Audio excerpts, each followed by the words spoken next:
কেমন আছো বন্ধুরা?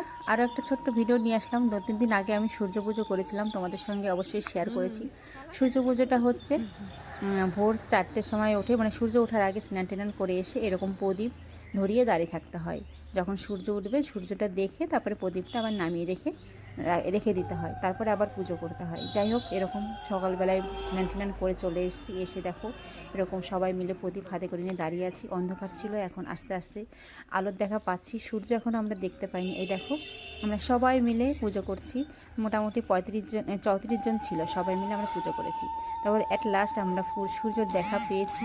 ওই দেখো, তোমরা কি দেখতে পাচ্ছ? গাছের ফাঁকা দিয়ে লাল টলমল করে উঠেছে সূর্যটা। তারপর বাড়িতে এসে যথারীতি সব কাজবাজ সেরে ঘরের পুজোটা দিয়ে আবার ফল টল কেটে নিয়ে আবার এই দেখো বেরিয়ে পড়লাম। এখন আসবে ব্রাহ্মণ এসে পুজোটাও সম্পূর্ণ করবে।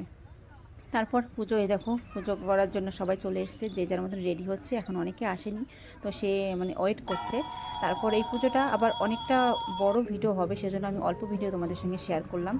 আবার বিকেলে আবার একটু আছে, তো সেটুকু তোমাদের সঙ্গে শেয়ার করবো, ঠিক আছে? তো কেমন হয়েছে আমার ভিডিওটা আর আমাকে কেমন লাগছে দেখতে, সেটা অবশ্যই কমেন্ট করে জানিও। হ্যাঁ, তো কেমন হলো অবশ্যই জানিও কিন্তু। তো আবার নেক্সট ভিডিও